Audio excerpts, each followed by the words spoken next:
¿De qué te acusan? Fui acusado de matar a 34 mujeres, pero nadie ha logrado encontrar 34 nombres, jurisdicciones o cualquier otra cosa. Es una acusación falsa. ¿Cuál es tu condena? Fui condenado por matar a 2. En Fort Pierce. Nunca se demostró que estuve en la escena del crimen. Nunca hubo ningún vínculo entre las personas que fueron asesinadas y yo, excepto el testimonio de la madre de una de ellas.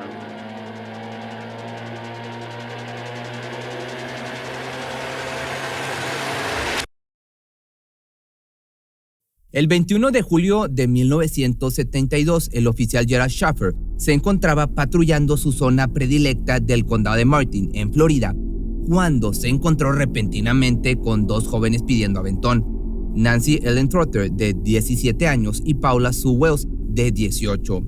Habían salido de casa para dirigirse a la playa de Jensen, cuando el oficial comprobó que ninguna era oriunda de Florida. Decidió entonces llevar a cabo sus siniestros planes.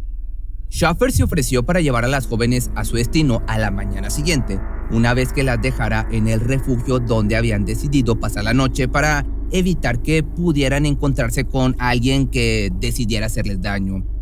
Al día siguiente, Gerald apareció en su puerta con atuendo de civil y sin su vehículo oficial. Pese a esto, se las arregló para convencer a las amigas de que se encontraba en servicio, llevando a cabo actividades de reconocimiento encubierto. Pero la situación dio un giro siniestro cuando el hombre les propuso llevarlas a un viejo fuerte español ubicado cerca de la isla Hutchinson. Durante el transcurso, Schaffer no paraba de sermonearlas acerca de aceptar la ayuda de un desconocido, pues podrían ser vendidas como parte de la trata. Finalmente, detuvo su camino cerca de un cobertizo en ruinas, dentro de una zona de difícil acceso dentro del bosque. Una vez ahí, ató y amordazó a sus jóvenes víctimas. Gerald ató las muñecas de una de ellas a la parte alta de la rama de un árbol junto al río, puso una soga alrededor de su cuello, luego evitó el movimiento de sus piernas asegurándolas contra el tronco, mientras que sus pies fueron acomodados sobre una saliente que funcionaba a manera de trampilla, cerciorándose de que si la víctima se movía, quedaría ahorcada. El hombre repitió el proceso con la otra joven. Sin embargo, mientras terminaba de prepararla, recibió una llamada de emergencia de su unidad de policía en la que se solicitaba su presencia de inmediato. El oficial abordó su vehículo no sin antes asegurarle a sus víctimas que volvería después de un rato, dejándolas atadas con la vida pendiendo de una soga. No obstante, una vez que regresó al lugar de los hechos, se dio cuenta de que ambas se las habían arreglado para escapar de sus ataduras. Presa del pánico, no tuvo mayor opción que regresar a casa para informarle la situación a su superior, el sheriff Robert Crowder. Hice un arresto legal y abusé de las prisioneras. No fueron violadas o atacadas sexualmente ni nada como eso. Les dije que se estaban exponiendo a ser asesinadas, abusadas. Tras escuchar la noticia, el sheriff no dudó en aventurarse hacia la carretera para encontrar a las jóvenes. Acompañado del teniente Melvin Waldron, recorrieron la autopista estatal de Florida hasta que encontraron en el lecho del río a una joven pataleando con los brazos atados, mientras que una mordaza le impedía respirar por la boca. Al acercarse a la escena, la joven descubrió su presencia y comenzó a nadar hacia la orilla para buscar socorro. Cuando removieron la mordaza, logró identificarse como Nancy Trotter y, para su buena fortuna, se enteró de que su amiga Paula ya se encontraba en la estación de policía tras haber sido descubierta por un camionero. De vuelta en la comisaría, Paula y Nancy relataron su experiencia a los oficiales, además de identificar la voz, descripción física y vehículo de trabajo del hombre. El sheriff decidió que la mejor opción para remediar la situación era remover a Gerald de su cargo, además de presentar cargos por falso arresto y asalto agravado. 2 semanas después del incidente fue puesto bajo libertad condicional tras pagar una fianza de $15,000, pero debía esperar a que su juicio se llevara a cabo en noviembre de ese mismo año. Ya el 27 de septiembre de 1972, mientras acudía a un centro de educación para adultos en Fort Lauderdale, conoció a Susan Carol Place, de 17 años, y a Georgia Mary Jessup, de 16. En esa ocasión se presentó bajo el nombre de Jerry Shepard, oriundo de Colorado, y que a su regreso quería hacer una escala en México para divertirse. Todo esto con el objetivo de ganarse la simpatía de Georgia, por quien se había sentido atraído desde un inicio.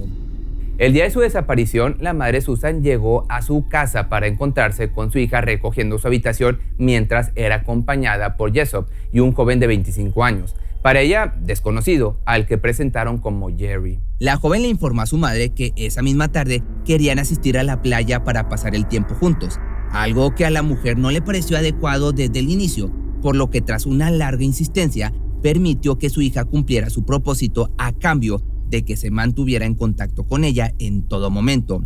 Finalmente las despidió en el marco de la puerta, no sin antes anotar la matrícula del auto en que viajaban, un Datsun del año de 1969. Luego de 4 días de ausencia, sus restos fueron encontrados a principios de 1973 por un grupo de jóvenes que de inmediato alertaron a las autoridades. Como te platicaba, no existía Jerry Shepherd, por lo cual Jerry había logrado su objetivo, pero su instinto no parecía saciarse. Un mes después de la desaparición, Mary Alice Briscolina, de 14 años, y Ellie Lina Farmer, de 13, fueron vistas por última vez mientras pedían aventón hacia un restaurante del Distrito Comercial de Florida. Ambas habían salido desde un motel junto al mar. Sus cuerpos lamentablemente fueron encontrados un mes después junto a un cierre de maleza. Ambas fueron severamente golpeadas hasta que perdieron la vida. También se encontraron señales de abuso íntimo en sus cuerpos. Los detectives comenzaron a interrogar a sus amigos para obtener información sobre el perpetrador. Les tomó poquito tiempo descubrir que la habitación del motel desde la cual partieron les era facilitada por uno de los amigos mayores del novio de Mary, al que conocían como Gary Shepherd. Otro dato de vital importancia que les fue revelado es que el hombre gustaba de alardear su antigua profesión de policía o como policía. Dado que no tenía opción para salir bien librado tras ser descubierto, se declaró culpable, por lo que le fue impuesta una condena de 1 año y 3 meses en prisión, con la posibilidad de salir bajo fianza a los 6 meses, seguida de 3 años de libertad condicional. Ya durante su estancia en prisión, Gerald comenzó a escribir y dibujar una gran cantidad de relatos eróticos en los que se destacaba el dolor como elemento principal de sus fantasías, sobre todo esto, la sensación de poder. Y de igual forma, mientras este sujeto cumplía su sentencia inicial, Lucille, la madre de Susan, encontró una carta enviada por él entre las pertenencias de su hija.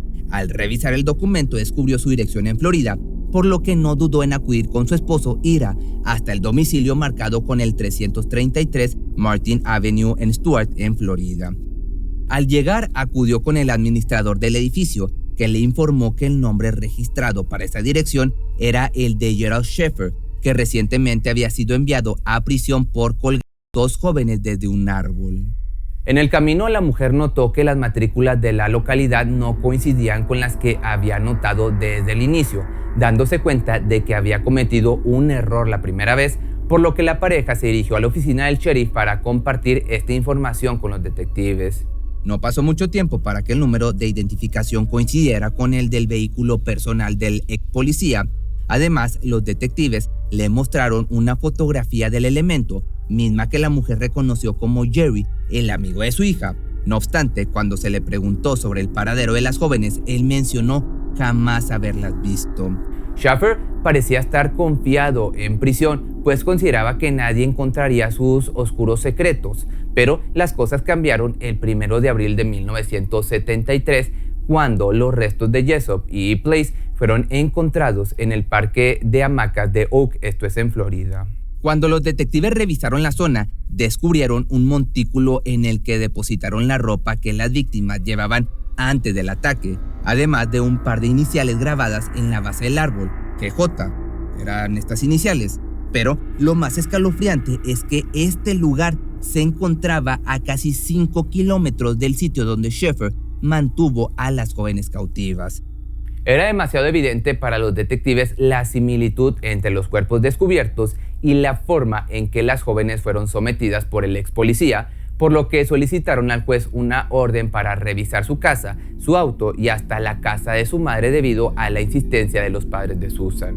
Al revisar el domicilio de su madre, dentro de una habitación cerrada bajo llave, encontraron más de 300 páginas de relatos escritos e ilustrados por él mismo, en los que el contenido dejaba ver sus fantasías de secuestro, humillación, abuso íntimo y ejecución con la horca, sus víctimas predilectas, niñas y jóvenes. Y luego, después de matarlas, ya sabes, tenía relaciones sexuales con ellas mientras que pudiera, antes de que empezaran a descomponerse. Además de los textos reveladores, se recuperaron 11 pistolas, varias bolsas llenas de cartuchos nuevos y usados, 13 cuchillos de caza, cuerdas y diversas revistas para adultos sobre las cuales había dibujos con la finalidad de hacer ver a las mujeres como atadas, colgando de árboles o con heridas de bala. Como si esta fuera poco, 37 fotografías tipo Polaroid en las que se podía apreciar mujeres siendo ahorcadas fueron encontradas dentro de una caja. Junto a ellas, fotografías de Gerald vestido como mujer en la misma situación mientras su materia fecal descendía por sus piernas. En el lugar también se encontraron diversas pertenencias de algunas de las desaparecidas como joyería, pasaporte y ropa perteneciente a adolescentes. Y estoy seguro de que encontraron joyería en mi casa, porque entraron y buscaron en el cuarto de mi hermana. Sacaron la joyería del cuarto de mi hermana, no de mi habitación, no de mi cajón. De la caja de joyería de mi hermana, de sus cajones.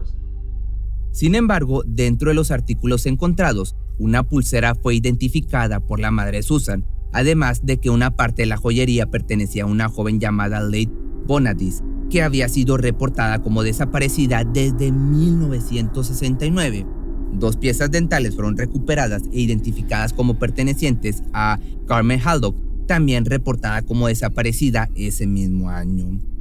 Como si esto, te vuelvo a repetir, no fuera suficientemente incriminatorio, diversos recortes de periódico con la fotografía de las desaparecidas adornaban el descubrimiento. Pero esto no era todo lo que encontraron en su habitación, pues Schaffer le gustaba guardar trofeos de todas sus víctimas. Cabe mencionar que estos fueron los hallazgos reportados solo en la casa de su madre, pues cuando investigaron su domicilio en el condado de Martin, recuperaron más piezas dentales, artículos afilados y armas dentro de un baúl.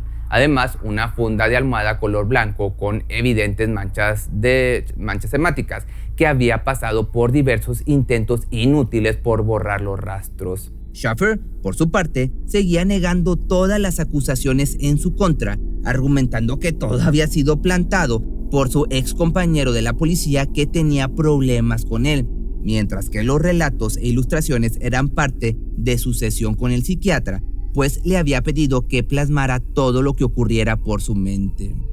Conozco muchos asesinos seriales aquí y no sé de alguno de ellos que lo haya negado. El último, Donald Adams, no se puede callar. Tiene a Adams con cuerpos en todas partes llevando a la gente en tours. Ted Bundy era igual, entre más se acercaba a la silla y no estaba negándolo.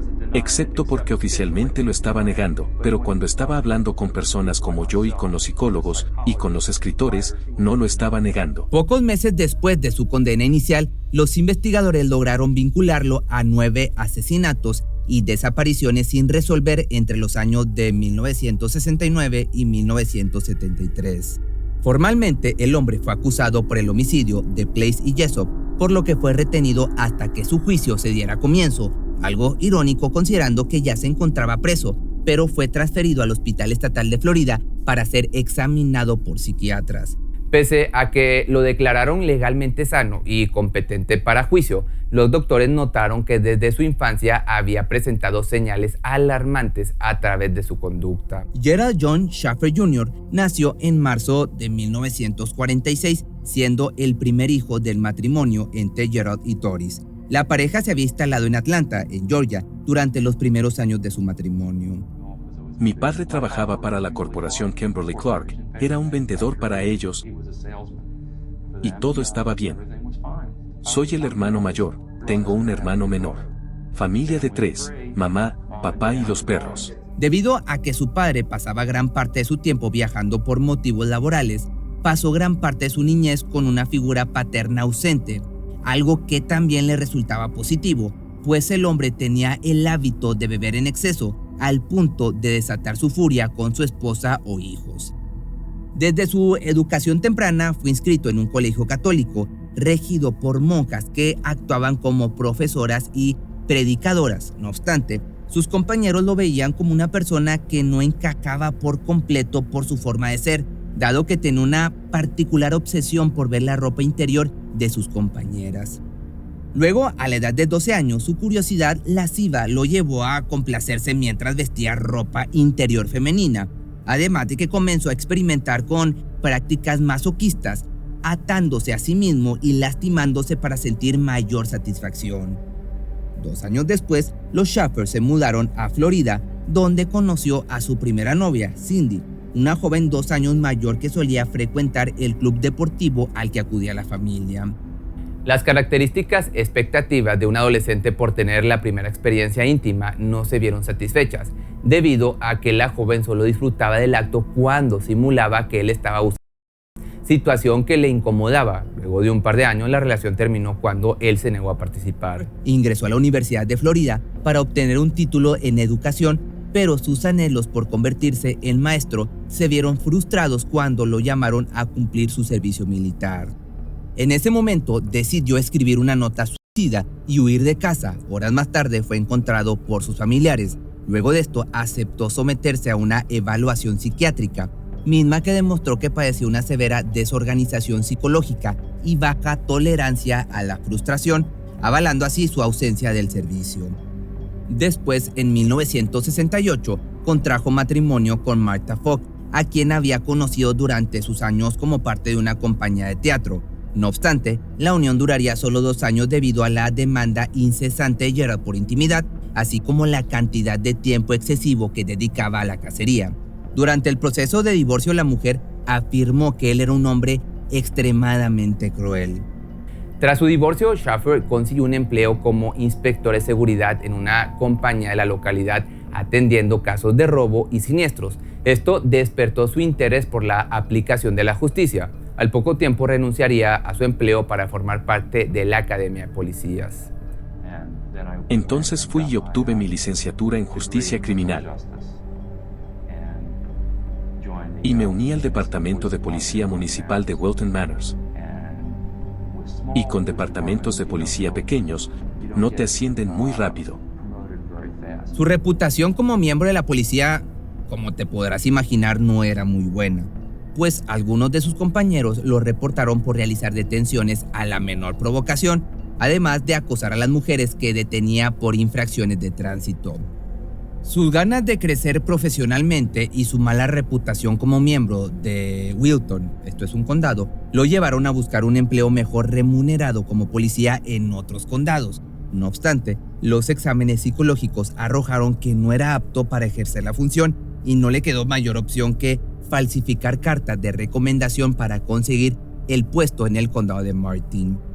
Tras aceptar su nuevo cargo como patrullero, retomó sus actividades criminales hasta que se encontró a Nancy Trotter y Paula Wells, que esto ya te lo conté, cuyo afortunado escape llevó a su captura y encarcelamiento meses más tarde. Pero la irresponsabilidad de los jueces y fiscales le costó la vida, como también ya te platiqué, de 4 jóvenes más.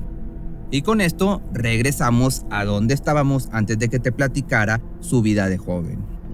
Durante la primera audiencia previa a su juicio, Shaffer insistía en su inocencia, señalando que todas las acusaciones en su contra eran un error, producto de la venganza de uno de sus excompañeros debido a problemas durante una redada, por lo que estaba seguro de que sería exonerado por el jurado. No obstante, tras deliberar durante 5 horas, fue encontrado culpable por los homicidios de Susan Place y Georgia Jessop. Por otra parte, no hubo evidencia concluyente que pudiera vincularlo al resto de las desapariciones, siendo imposible imputarle estos cargos. Aún así, fue sentenciado a prisión de por vida. Durante sus años en prisión, Gerald solía alardear de su larga lista de víctimas, que aseguraba podía llegar hasta 110 mujeres, mencionando lo siguiente: una vez maté a una mujer embarazada, eso cuenta como 1 o 2 asesinatos. Pese a sus declaraciones, pasó los siguientes años intentando apelar su condena bajo el argumento de que había sido incriminado, pero la fiscalía descartó todos sus intentos. Poco después comenzó a colaborar como informante de la policía a cambio de favores dentro de la prisión. En una ocasión ayudó a desmantelar una red de material sensible relacionado a menores. No, para que me entiendas, que era operado por uno de sus compañeros de prisión. Este operativo también llevó al arresto de miembros de la red en diversos estados y al cierre de sitios de venta de contenido sensible de infantes. El buen resultado del operativo lo benefició con el traslado a un centro penitenciario para criminales de menor riesgo en Florida, donde pasaría el resto de su condena en relativa tranquilidad.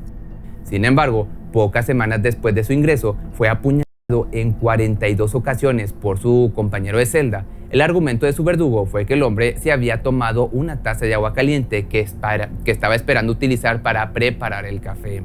Cuando la noticia de su fallecimiento fue dada a conocer, la madre de Georgia señaló que consideraba esto como una forma de justicia divina. De hecho, sus palabras fueron estas: siempre creí que iba a recibir esto, ojalá hubiera sido más temprano que tarde. Si te gustó este video, no olvides seguirme en mis redes sociales y recuerda que este tipo de videos, que son el doble de largos, los subo el martes y el jueves.